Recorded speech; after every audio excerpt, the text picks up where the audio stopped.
If you haven't heard about Anchor by Spotify, it's the easiest way to make a podcast with everything that you need all in one place. Let me explain. Anchor has tools that allow you to record and edit your podcast right from your phone or computer. When hosting on Anchor, you can distribute your podcast on any listening platform like Spotify, Apple Podcast, and many, many more. It's everything that you need to make a podcast all in one place. And best of all, Anchor is totally free. Download the Anchor app today or go to anchor.fm to get started.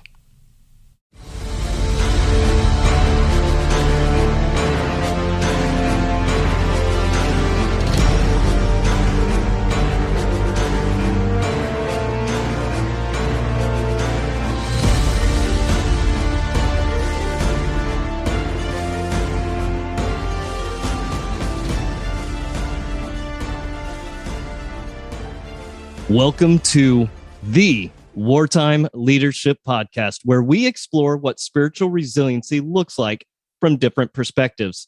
We often focus on physical, emotional, and social areas of resiliency, but too often we neglect the spiritual pillar. Now, this looks different for everyone. We will be exploring what spiritual resiliency looks like in the lives of our guests, who are people from all different walks of life. Today's episode is sponsored by Success Draft, where we help you transform your dreams into drafted plans. Head over to successdraft.com to get started on your future today. This episode's guest is one that is extremely busy. He's going in multiple different directions all the time. He's got so much stuff on his plate. We've actually rescheduled twice now to make sure that this was happening, but I had to make sure that I had Alundis Havens on. Alundis, how are you doing, sir?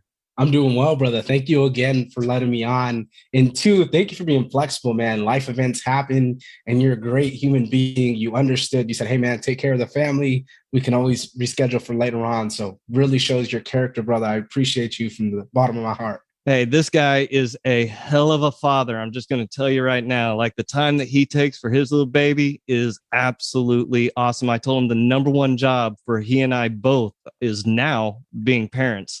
So, absolutely. Hey, man, I am so grateful to have you here. Now, you really are going in multiple different directions. You have a podcast called The Winner's Paradigm.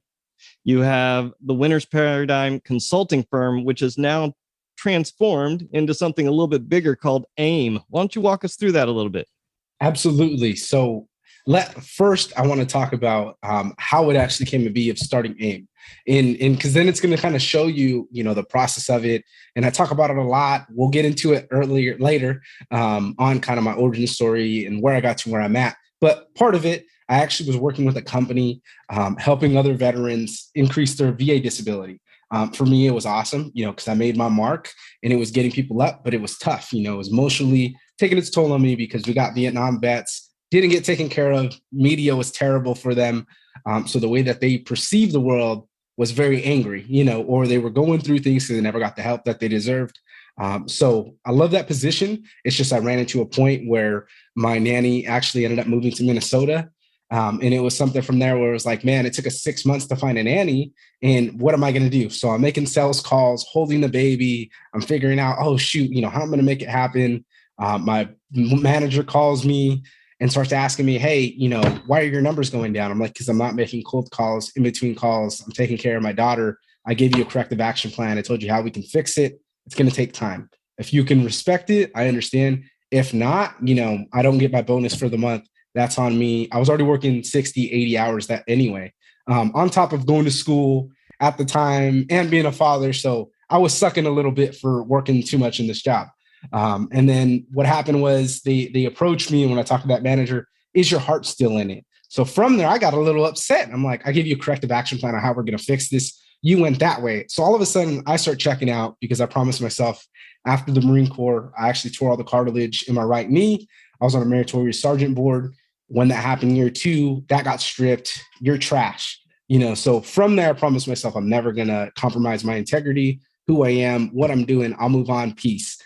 So I ended up moving on from there. It was funny because I was in a mastermind with Zach Babcock and me and him start talking, and he's like, you know what, we need to start a business, and hey, we can set you up. We have the clients, we can be able to do something. So from there it was, hey, what do you love doing? Well, I love networking. I love being able to help other podcasters, because I know in my case, going to school, starting the business, consulting, it's all taxing, because again, it's taking time away from my family.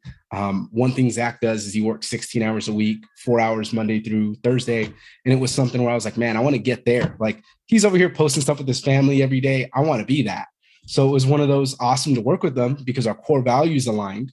But two was even better, was I'm helping alpha podcasters, alpha entrepreneurs get aligned to the perfect shows, guests that align with our message, so they can dial in on their content, focus in on maximizing their influence, creating those good relationships. And then we streamline that process. So example I gave for you earlier is we reach out, we send the graphics, we let other podcasters know, hey, this is when it's dropping. I send the follow-up emails. When are we doing it? For instance, I had 2 podcasts that came out today that I was on, and I didn't know until the day up. So it was one of those where it's like, hey, we want to streamline that so you can focus on you, we can focus on us. And in my case, it's been amazing.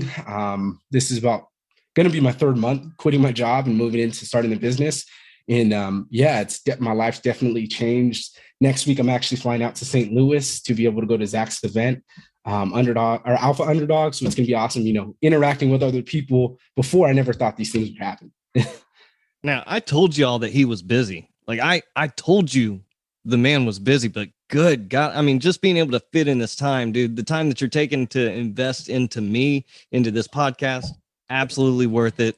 Loving this. Hey, before we get too far into this, why don't we start with 5 easy questions? Let's do it. These are going to be really, really simple. They're very, very softballish. So I've been told they're rather difficult, but whatever. What is the best movie of all time? Ooh.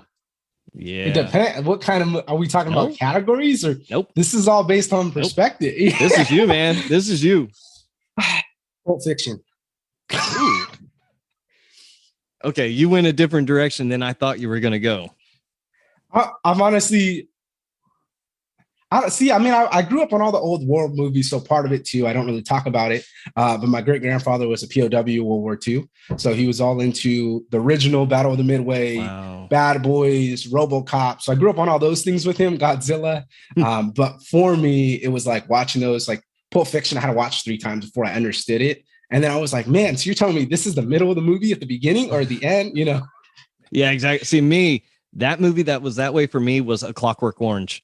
Like, yes, like you have to watch it multiple times to be able to go, okay, I think maybe I need to be on acid. I don't know. All right. Hey man, I'm giving you 2 plane tickets. 2 plane tickets. One is to somewhere that you've already been, and one is to somewhere that you have never been. Where are these 2 plane tickets to? Ooh, that's a good one. You know what? I would like to go. Okay, so first place, because I haven't really been too much outside. I haven't been out the country that much besides the Marine Corps.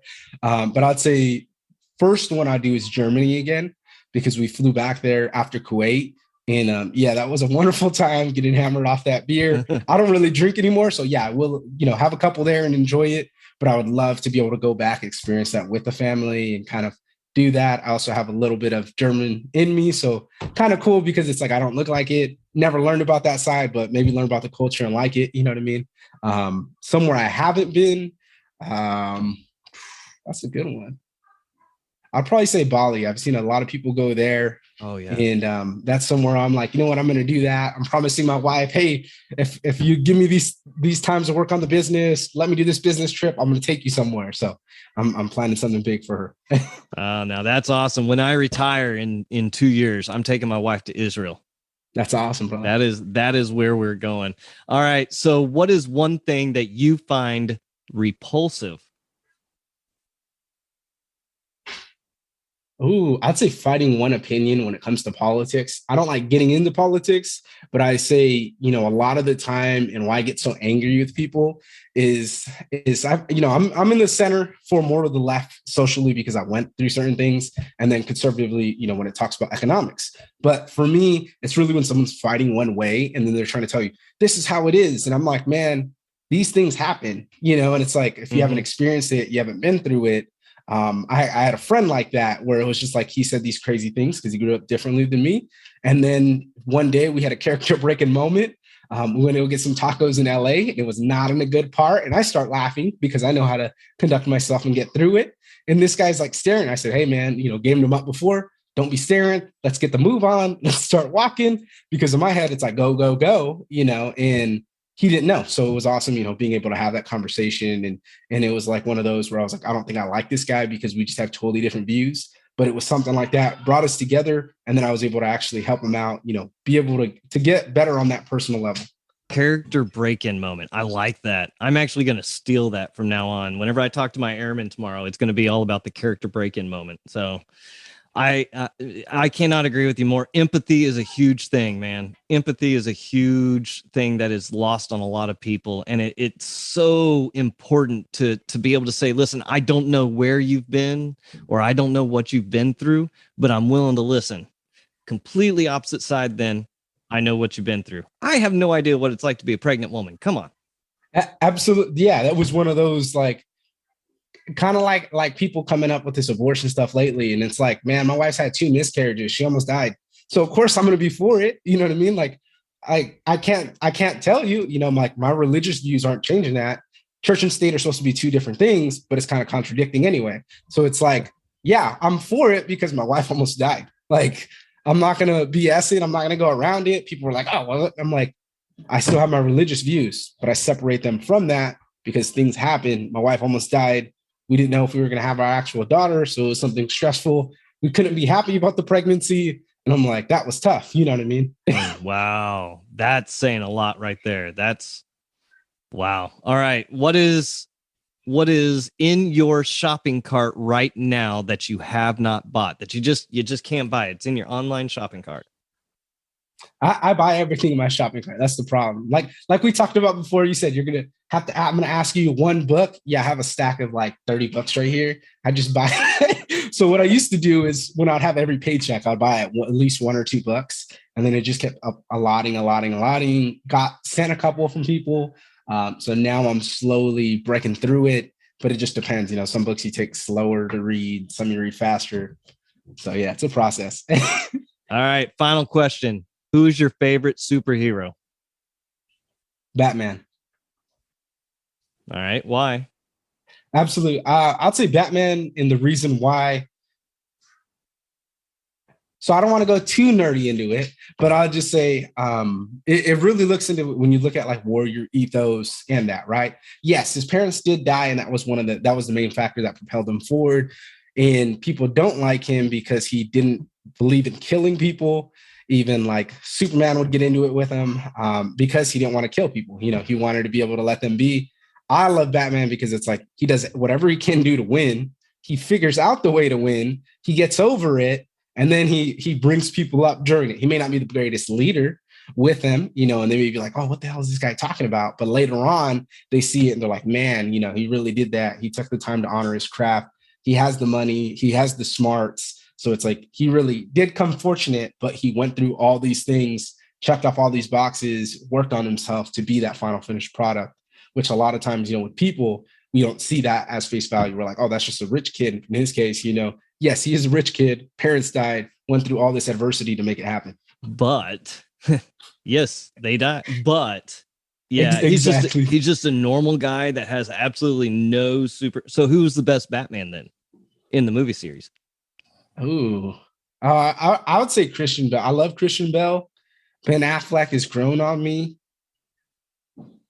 Yeah, Michael Batman. Keaton. Michael Keaton's all right. I was about to say, come on, man. He's he's not the original, but in the modern age, like that's the original. That's the OG Batman, and that's who I prefer. All right, man. So let's start getting into the meat of this. That was an awesome intro for us, man. You really broke it down really, really well, especially with the Batman story. But now give us your background. What brought you up to this moment in your life? Absolutely. So it's long-winded. Hope you have a couple minutes. It's yours, man. So yeah, me, I'm from Fresno, California originally. There, not much is really going on. It's the same thing over and over. My parents had me when they were young. They separated when I was 3, about 4. And they were partiers, so all the things that they were doing, kind of things we were around, wasn't something that a kid should be. And then they were also processing a lot of trauma, grief, whatever they were going through. I can't speak for them on it. All I know is that, hey, things happened to them, they didn't solve. And from there, it started affecting me, with kind of how we were and so forth, right? I had a stepdad as well in the picture who kind of, I had 2 dads, I had my real dad who was the hustler mentality. My stepdad was Army, hardworking. He just had these crazy views, really conservative to the bone. But some of the things he would say, I'd just trip out and be like, yeah, that's not it. I had a big identity issue because with him, he wanted to be proper, polite, and I didn't grow up with the Black side of my family. So that was a fun fact right there. So it's kind of funny is like, I try to express myself, learn things, get designs in my hair. That's ghetto. So from the get-go, I already had an identity issue because I never really got to experience those things. My mom, somewhat accepting, but she did fall into that, so it was kind of things where I built those limiting beliefs. I built those things that kept me from being me because I didn't really know, didn't do that. So when I started getting older, I started going crazier because when I was on boot leave, had a traumatic event with the stepdad and changed my life forever. I went back to that mindset, the hood mindset, and I wanted revenge and it was eating me up alive. I deployed to Kuwait. They wanted me to be that bulldog NCO, fucking yelling at people, knife handing. I was that. Problem was I hated it. Why? I'm getting angry. I'm screaming at people. I can't control myself, drinking 6 to 12 cups of coffee. Come back from deployment, actually became my own boss for 10 months. So that was awesome, the E4 and E6 position. And that's really where I started learning about business, became my own boss. Before that, I was doing operations briefs in front of, O6s, generals. So it was awesome doing it. But, having that position was tough because I was an E4. E6s don't care. You go in the room and you try to brief something. So I had to go tactically. I had to, hey, I have a read receipt from my emails that I sent out. Staff Sergeant so and such deleted my email. That's why he's delinquent in getting training. Commanding officer looks at me. What are we going to do to get him up to speed, sir? And it was one of those where, hey, I had to figure it out quick because if not, my butt was on the line for things not happening. And there was no excuses. There was no, It was like, you better have an answer. My sergeant major was on me. Ended up tearing all the cartilage in my right knee. From there, battled it all the way to my last 3 weeks. Medical didn't want to give me a medical extension because my surgeon got orders elsewhere. So from there, I kind of was just like, you know what, I'm tired of this. I'm moving on. I wasted 2 hours of my life. I was on a meritorious board before. That got ripped away once I got hurt. So it was interesting, getting out. I went into sales. I did home improvement sales. Very tough to do right out the gate, straight commission. And it was one where it was just, hey, I didn't know how to articulate and manifest all my sales skills because in the Marine Corps, there's a certain way of talking. I can't talk to everyday people that way. So it was really difficult for me to grasp certain concepts and learn things. Eventually hit a point where I was working way too much because me and the wife were trying to start a family again. And it was something where it was like, get up 6 o'clock in the morning. I'm driving. We covered 3.5 counties in Southern California. And then from there, getting home at midnight. And it was like, oh, do this again. And then my mental health started failing because I couldn't go to the gym. So it was one of those where it was like, I don't want this. Went on to a mortgage brokerage. From there, started loving it. Problem was I had conflicting views with other people. Again, I came out the Marine Corps. I was my own boss, 22 years old, independent. At that, I'm proving myself to these kids every single day that are my age because half of them just got off their mom and daddy's couch or just finished college and kind of their idea on the world. One dude used to like pick fights with me because I just don't care about things. I'm not about materialistic things because again, I already learned that, you know what I mean? I already went through the Marine Corps, went through those things, impressing people and so forth. And he was just like, wow, you don't have a Mercedes, you're not cool. And I'm like, these are the people I'm dealing with, I was like, they had it good their whole life, haven't worked for anything. I'm like, you know what I was doing? I was an E2 sending money home every month for my family. I was like, I was making it happen for my mom. I was going home every single weekend. So it's like people would try to talk on things and it was getting frustrated with me. And then it led up to, we talked about the last job, starting the business. A week before my daughter was born, I said I was going to finally start my podcast because I wanted to be able to help people recalibrate their mindset. Like we said, I had the identity problem. I had those limiting beliefs. I said, I'm breaking the cycle. what I found a lot of was things that fell from generations. My grandmother did things to my dad. He did them to me. What am I going to do? Keep repeating it, you know? And it was one of those where you're a different breed. I would hear things like that. You're not built like us. You're built better. And it was like, I'm not built that way. I built myself this way because I went through all these things. You know, I dealt with it. I didn't heal my trauma. That shit came out after deployment because I could not adapt back to life. It was one of those, you know, definitely. And then I bet you can speak for it when you're around people that get things done, especially in the military. When anybody gives you an excuse, you're like, it's not legitimate. Like if you're not dying, you're not severely ill, you don't have something that's limiting you from doing it, then it's an excuse. And where's the blue? Where's the blood? That's exactly. I don't see any blood around me. So what's your excuse? Yeah, I wouldn't say it that nice, but yeah, that was me coming back home was tough. I tore up a lot of relationships because I didn't know how to express myself.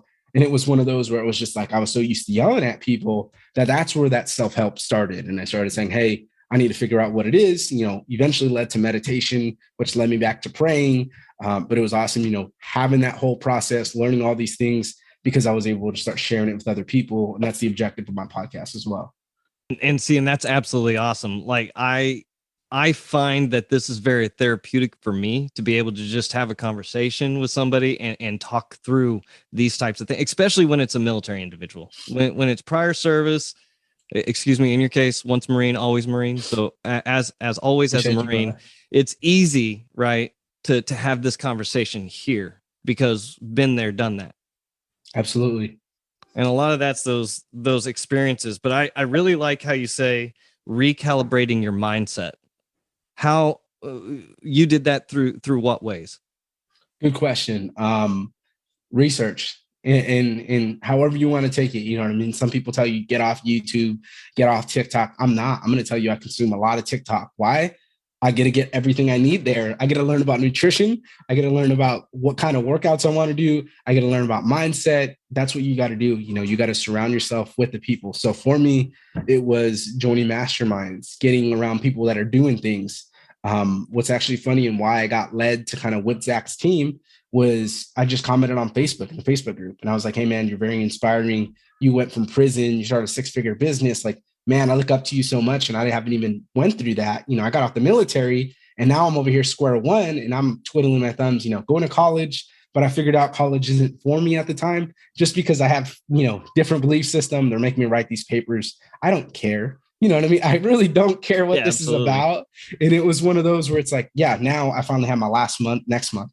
But it was one of those where it was like, this isn't for me, you know? So I followed up in that group. One of his, it was a COO at the time, eventually went to his president and reached out to me. Hey, brother, I'm an Army officer, just got out the service as well. If you need anything, let me know. So I built a relationship with him, eventually started working with them as a moderator, getting them into their group. And it was awesome, you know, being around those people. Because I'd say being around those people with, you know, reading the books, having the conversations in the podcast, working on myself spiritually, working on myself as a dad, all these things started to align because it was, hey, you know, if you're not doing one thing, so if I did all these things and then I'm not taking care of my wife and I'm not doing what I need to do around the house, my wife's big on cleaning. She wants to clean every single day. I don't, you know what I mean? I'm like, I got bigger things to do, but it has to get done, you know? So it was one of those where it's like, if they're doing all these right, why can't I be like them? And getting around those people, having all the knowledge, applying it, because that's a huge one, you know, as we read it, we consume it, we don't do it. So it's really doing all those things, really propelled it. And then mentally, I had to get myself back in the gym because, again, I battle with a knee injury, as well as I have bad joints. So I have I have really bad joint problems in my hips, shoulders, knees, elbows. Maybe it would be easier to name the ones that you don't have issues with. Yeah. So basically what I'm saying is every day I wake up, I feel like complete shit in the mornings. The temperature change messes me up. I'm just aching. If I go to the gym, it's at 4:00 in the morning, like I did today. If not, you know, that's okay. Then what I do is I found things that are going to help me. So I'm real big into CBD now because I have my sponsor to my podcast. So I use that because it's helped me being able to lead to the end of the day to be able to get these workouts in. So that was one thing where, you know, I was hesitant, but I needed to try something because when I was in service, they put me on antidepressants and, oh, it's a neuro blocker. It's going to stop. I actually started having panic attacks, crying at work, shaking and shit. And then they tried to tell me, Well, it's like this. If you have a bowl and then you pour in water and it overflows, that's your serotonin. And it doesn't really get to where you start feeling it. You're making yourself feel this. And I was just like, lady, I take that shit. I'm having these bad thoughts again. I'm upset. I'm getting angry. I'm crying. I didn't feel like that before the medication. I stopped taking it. I start being aligned with the right people. I start consuming everything, watching what I'm doing, becoming more spiritually aware. All of a sudden, I'm better. Whoa. You know what I mean? So, boom, mind blown at this point. So it sounds like your transitioning time between the military to the civilian world was a little rough, a little rich. Was it the leadership styles? Like, why don't you walk us through your leadership style and how it's adjusted between the core to now you came out, you were working for people, and now you're kind of a self-made boss? Absolutely. So I'd say my leadership style was terrible initially. Why? I actually, what's funny, and I actually had a conversation with my other business partner, Tim, today. And it was talking about it. And he's like, I have a problem with tonality. And that's just the way I was raised based on my parents be yelling all the time. Of course, Marine Corps, but military is a little bit different because you know what you can and can't say. So it's different than popping off back at the wife because you know you can get away with it versus, doing that to someone else. You're not going to do it. You know what I mean? So it was one of those for me, right? So in my case, my leadership style, again, like we talked about, I was that bulldog NCO that they wanted, screaming at people that hated it. Why? I ended up drinking more because I was so stressed out. I had these leaders that were great individuals. Excuse me. So I'll say the first three that I had. First gunnery sergeant I had, greatest human being ever as a person. Did he know his job? Not at all. But he took care of us. So I learned how to take care of your Marines. Second one I had, great individual, terrible leader. Chewed my ass out before a NCO panel. You're trash. You're never going to be a good NCO, blah, blah, blah. We go on the panel. It was funny. There's a gunnery sergeant there that this man punked me every single time he seen me. Just like if he was on the street, just, hey, Vince, what's up?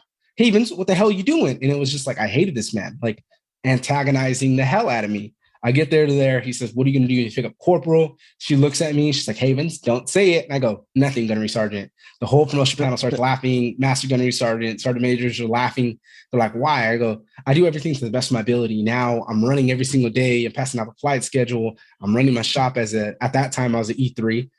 So I was an E3 running my shop in charge of my E4 because he didn't get taught correctly. And what happened was my new boss that I had failed to acknowledge that. She thought that he was stupid and incompetent versus he just didn't know. And she didn't know how to articulate that message to him. So it was something that I needed to learn, which I didn't at that time. So for me, it was getting my Marines, figuring it out. I had one Marine, I had my corporal, where he was the one that you have to talk really nice to, because if not, he's going to start getting his feelings hurt. I had another Marine, he will straight fist fight you. You raise your voice, he will throw hands with you.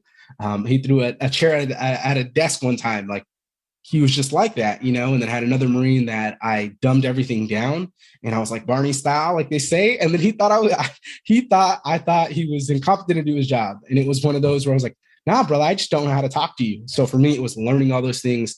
Now it's more conversational. I'd say the biggest thing from converting that to your business is it's all about prospecting and definitely being aligned with who works with you. So if you have that client and they're an a-hole or whatever it is, you're like, I don't want to work with this guy. And you don't need to, you know what I mean? So it really changes it for you, because it's like, yeah, you may not be able to make money off of every single person. You're not going to be hustling them like a lot of companies do, but it's about your energy, your time, what you're doing. You want to be involved with the right people. So definitely my leadership style has definitely changed now, where we can bring up to speed. And as well as, you got to be able to take that and be able to get corrected from other people. Because how are you going to be a good leader if you can't be a good follower first?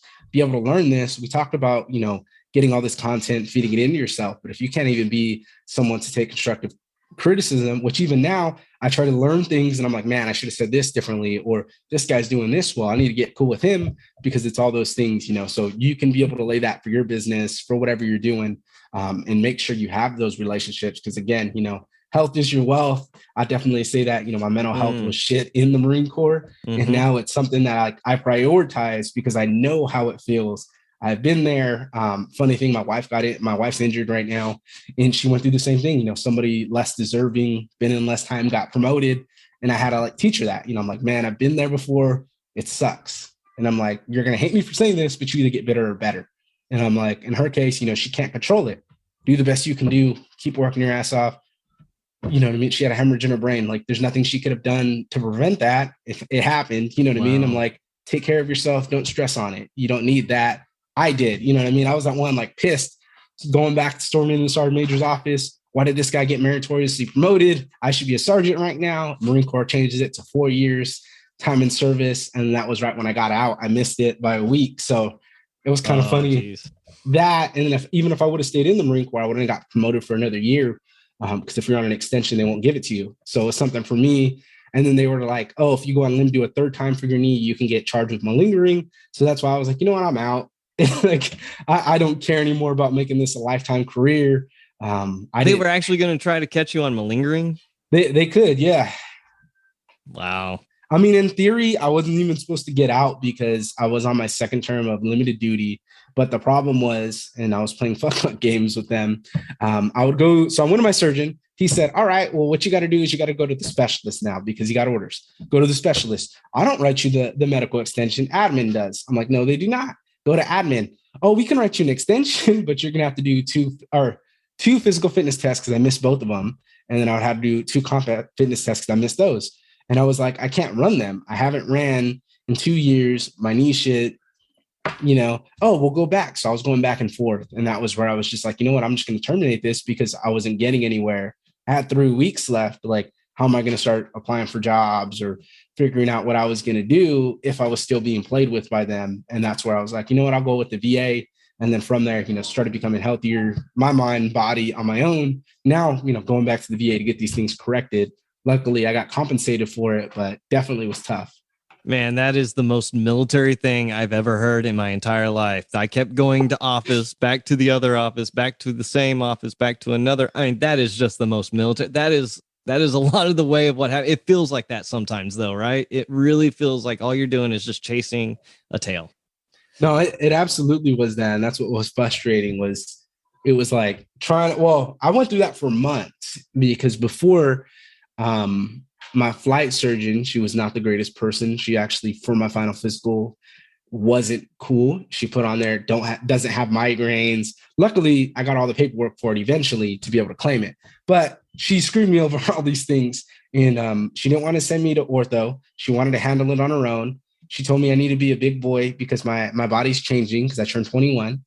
I actually got hurt when I was 20, about to turn 21. So yeah, I need to be a big boy because my body's changing. I need to lose weight because that was another thing is I was big, taped out all the time. That was a problem. So they always had that, but I had 285 PFT and CFT before I got hurt. So I didn't have to, weigh in anyway. So it was one of those where she would say that. I was like, what are you talking about? I'm 70% body fat. How are you going to tell me I'm not making Marine Corps regulation? Clearly I'm ops and training. I'm the one who does the shit. So I should know what the Marine Corps order is. And then it was kind of I went to ortho at one base. Oh, we're going to give you an injection. Got 3 injections, got the arthroscopic surgery, got a 4th injection. That didn't work. Oh, and it was just like wasting months of my life, like a month and a half later going to the doctor, month. And it was just like, man, you know what I mean? Luckily, I went to physical therapy to get that documented, but it was just strenuous. And that's part of why I said, you know what, I'm moving on. I can't be doing this anymore because it was just tanking. And then just, like I said, I'm watching people get promoted who I felt were less deserving because I did more, been there, done that, was my own boss. And I see these guys, fresh, been in there a year and a half, 2 years, pick up. I'm like, how are they picking up before me? You know what I mean? Yeah. And it's a mental game, right? Like it starts Absolutely. To get to you mentally after a while of, am I really actually worthy to be here? Now, I want to mention something here, and I don't know if you noticed, but when you start talking about your first 3 supervisors, because you called them leaders, you actually paused. You said, my first 3 leaders. You paused when you were going into that. Absolutely. And the reason why is because I like to put the emphasis on there. They all played a huge part in my career. The third one, I didn't talk about her. She was one of those that got through her career because she knew what to say, but didn't know how to teach people. You know what I mean? And got all the way to the point she couldn't take constructive criticism. What's funny, and it's actually funny now, is that Marine I talked about that he thought that I thought he was incompetent. That's my little brother now. And me and him still talk. Only guy really that we're still in cahoots, talking. I'm actually going to go drive to LA this weekend, go have lunch with him for his birthday. But he's that guy, was my right hand. And she didn't know how to teach them, and she didn't know what to do. And she's over here yelling at me. And before she went on deployment, I said, hey, I'm going to lay out all the things that happened to me on deployment I went on. And I'm going to let you guys know what happened. This is what you need to fix in the shop. This is how you need to talk to each other.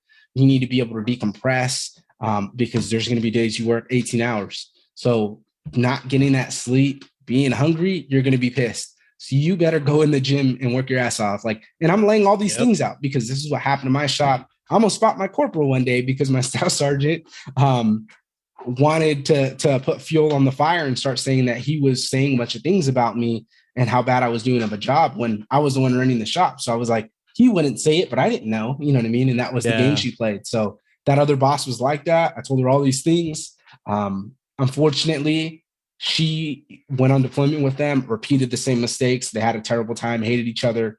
Marines morale's done. When they come back, they're like, I want to hurt myself. You know, I hate this place. And it was because, man, all this, you know, and when I talked to that last boss, they said, me and you will never be in the same room again. There's no reason why we should ever be in the same room. We have no value to add to each other.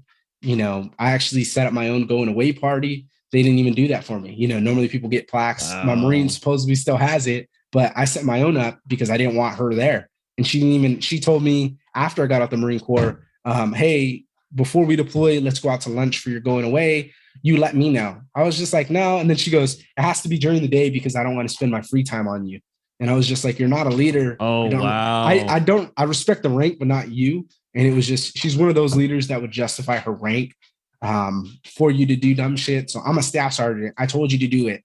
And it was just like, okay, you know, just, we did correspondence. So she'd tear your paper up and do it again. And it was just like, oh, and then you do the revisions 8 times. Why did you do this? And we're like, we had it right the first time, but you told us to redo it. And it was just like all these dumb things that we did, work Saturdays before inspections, where it was just like, if she could at least help instead of saying, you figure it the fuck out, then maybe you would have had a quicker solution. Wow, man. I would use the term leader a little bit loosely when I'm talking about her. Now, throughout the course of what you were talking, as you were talking through your leadership style, you mentioned spiritual, you mentioned, you know, spiritual resiliency. Can you define for us spiritual resilience? What's it mean to you? Good question. So first, I'm going to break it off. So I would just say spiritual resilience, in the way I can kind of give an example to kind of sum it up, would have to be something along the lines of your foundation, your fallback plan.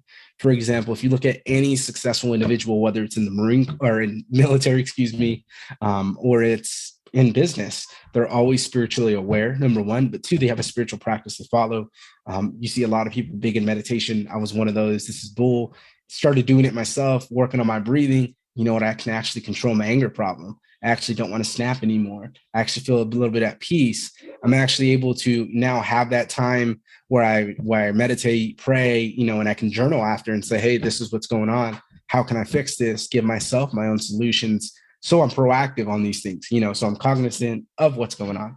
So I'd say definitely having that spiritual resistance right there. It's just having that foundation that's going to be there for whenever you need it. And that's why it's so big, because us definitely as veterans, you know, you're going to have that time. You know what I mean?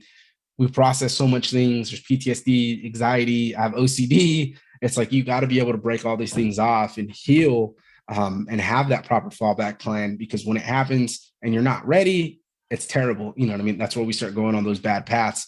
So I'd say, you know, having that spiritual resistance is having that process, having something that you can lean back on, even having those people that are there for you. So you can be able to have those conversations that suck, you know, and you're like, man, this is how I'm thinking. This is why I'm upset. I don't know what's wrong with me, because I've been there, you know what I mean?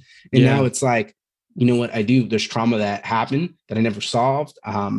Trauma happened while I was in the Marine Corps, you know, things that happened to me in the Marine Corps, seeing my Marines, you know, with bad morale and people trying to jump off the 3rd deck and me catching them. And it was like seeing all these things, and it was like, oh shit, you know, and then not handling it or thinking it's a norm versus not, you know what I mean? Yeah, absolutely. Now, what's it look like for you?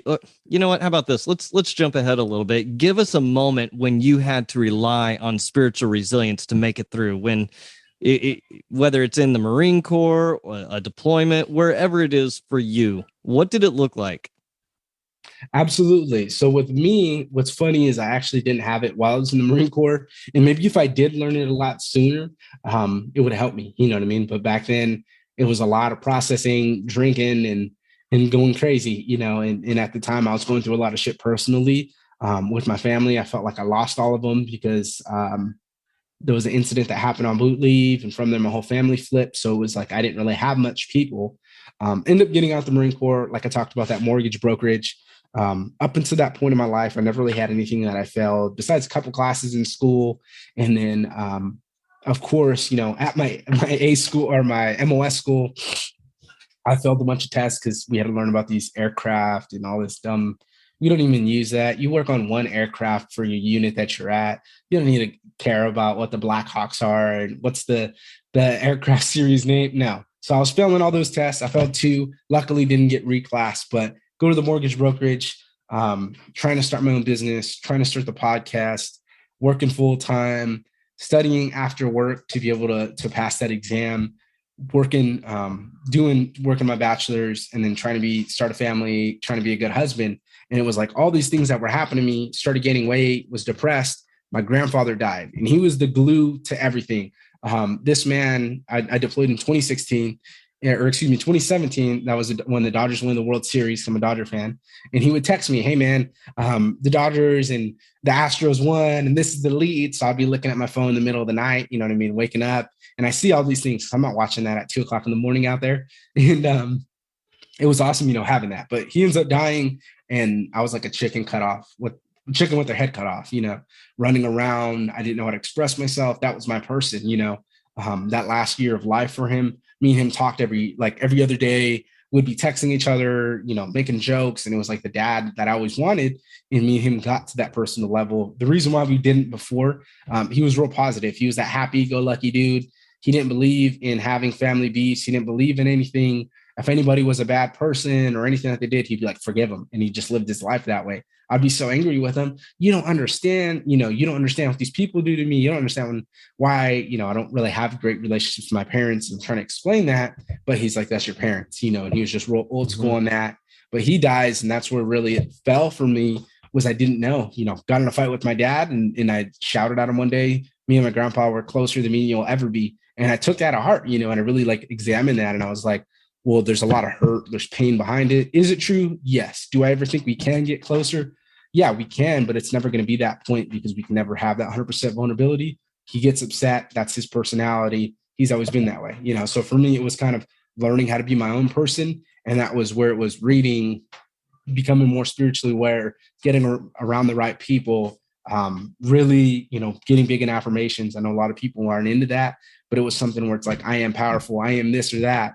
Being grateful, because it's like, man, I survived all these things. I survived when we didn't have food. Fun fact, when I was in high school, my dad actually moved out to Oakland, California. I was in Fresno, so about 2.5 hours late distance. And he didn't live there. He lived in Oakland, worked in San Francisco. And then I lived with his wife, and we didn't have food in the house at times. So I had to sell my clothes, trade with people, and barter. And that's how I'd be able to get money or what I needed. Right. So I created my own thing, never asked for a damn thing, because I went for him for money. Hey, I gave you $20 last week, figure it out. And it was one where it was like, man, $20, you spend that in one day going to the movie theater. And it was one of those things, so for me, it was being resourceful, but it was really, looking at that later in life and be like, man, I went through all this shit and I never gave up. I literally left home because I was like, I need an scapegoat. I need to change my life around. Got stationed in San Diego and wanted to go home every weekend.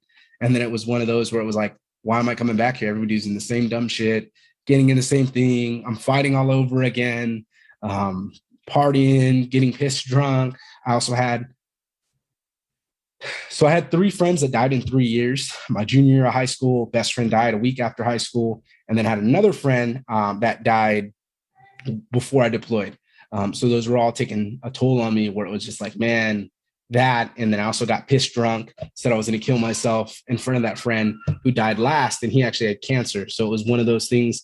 When I heard out that I was blacked out drunk doing that, it's killed me, because I was like, I never get to experience that again. Luckily I had a dream and I got a tattoo for him, and it was awesome, being able to show it.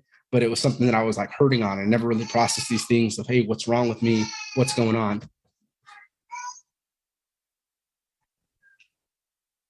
So, man, it sounds like you have just had a whirlwind of resiliency training, to say the least. Like, you've come out of some pretty major stuff in your life. And the last thing is with your grandfather, somebody who's taken that role of father, and he's passed away.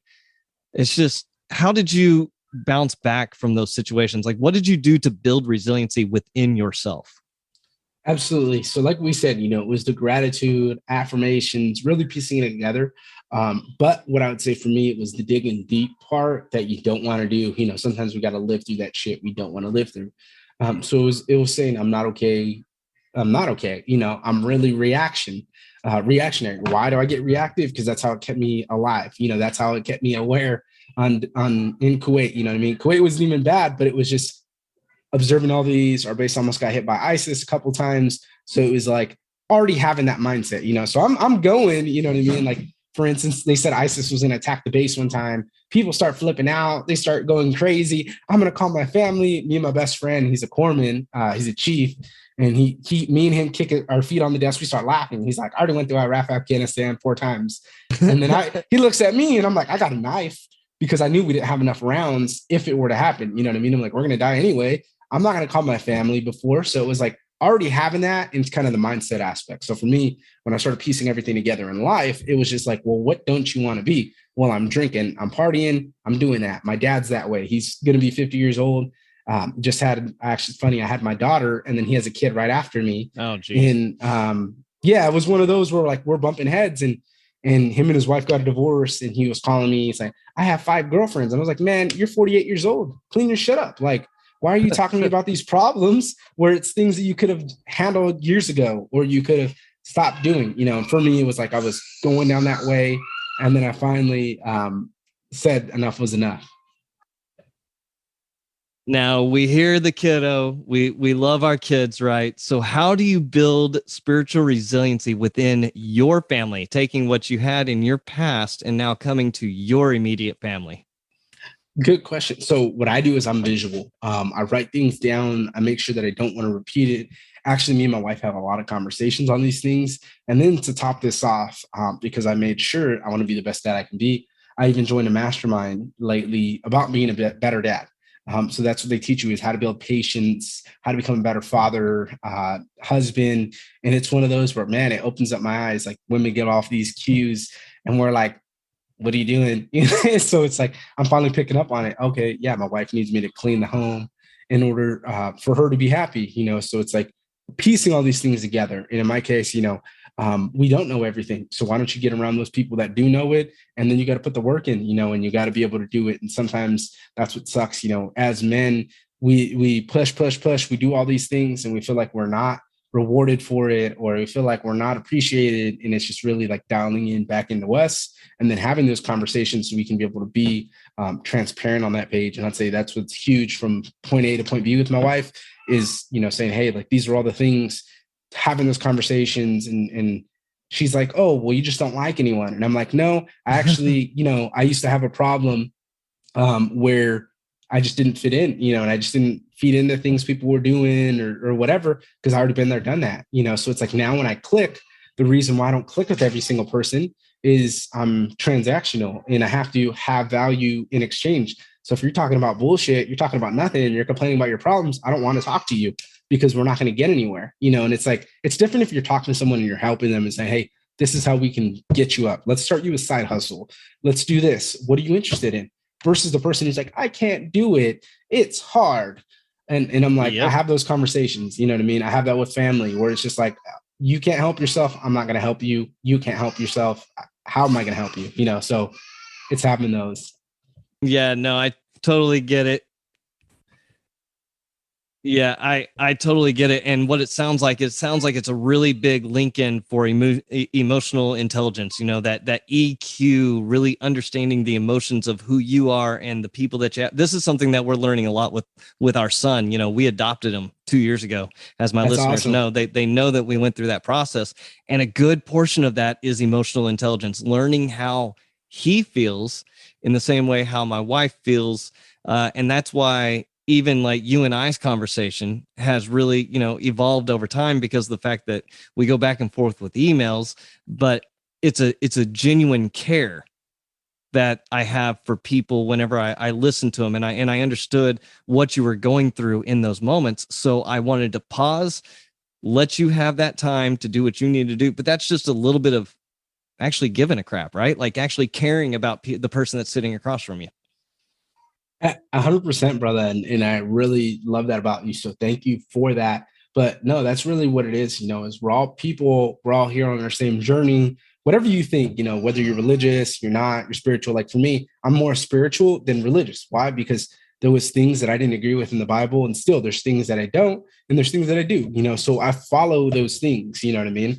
I live my life that way because it's like I've had people close to me die, you know what I mean? So I understand when you're like, fuck, this person was awesome. I can't live my life without him. Like my friend that had cancer, most happy dude I ever met in my life, you know what I mean? And was that guy, was the one who was there for you. And that, we didn't talk as much when I got in the military, but I'd throw parties, he'd show up and he'd be like, hey man, how are you? How's your mom? And it was just having that genuine concern, and I think that's what happens sometimes as people. We move so fast, we're doing so many things, we don't do that versus, like we said, even starting a business, you're building on relationships, you're focusing in on that. And that's when you're going to start being happier. Like for me, when I stopped being around kids that wanted to argue and prove, and I have flashy things, I went out to Mexico, I party, and I'm like, man, I don't do that. Like, do you want to go out with us? No, I don't go out anymore. You know what I mean? It's like, why? It's like, because I was married and I did that shit and it didn't lead me to good things. So why am I going to do it again? And it's like having those conversations. Absolutely. Absolutely. And I tell my airmen every single class, I tell them, I can't tell you how to care, but I can show you. So with that, Thanks. Hey man, I know that you got a stack of 30 books next to you, and I know you've got several in there. So why don't you give us one or two of your books that you recommend for every listener to read? So I'm going to do we can do two. So first I'm going to say is The One Thing by Gary Keller. This was recommended to me by my partner, Zach, and it's awesome. It's all things that we've done in life, focus on the one thing, but you don't realize how much your one thing is your one thing. So that can be on business, that can be on your career. And you're like, I'm going to focus on one thing here, for me, it's hyperfixating. So like I said, I had the problems where I couldn't focus, couldn't do things. I hyperfixate. I'm going to put 2 hours. I'm going to get my clients booked on shows. I'm going to get people on their shows. And then I would say from there, I actually just read it, Wim Hof, his book, Wim Hof Method, because it's teaching about those breathing mechanisms and what we can do and how to heat up your body and all those things. And that's something we need if you want to become more spiritual aware. Work on your breathing. You know what I mean? It's not this woo-woo stuff that we used to be like, oh, I don't want to do, this is weird. Nah, like actually try it. Focus on your breathing and just be quiet. And you're definitely going to see, a huge translation. Yeah, absolutely. Hey, man, we are so grateful that you were able to be on with us today. We're very grateful for everything that you have done. Today's episode, though, is only possible thanks to my friend and producer, G. Frazier, with 369sounddesign.com. He's the one with the hardest job in this entire podcasting realm because he has to try to make me sound good. And we all know that that is a very hard thing to do. We are blessed by the entire team here at the Wartime Leadership Podcast. We are so happy that you were with us today, Alundis. We are grateful for having you here. I wish we would have gotten into why your nickname is Bam Bam, but maybe we'll have to follow up with a second podcast just to cover some of that stuff. We'll see you next time on the Wartime Leadership Podcast. Be blessed.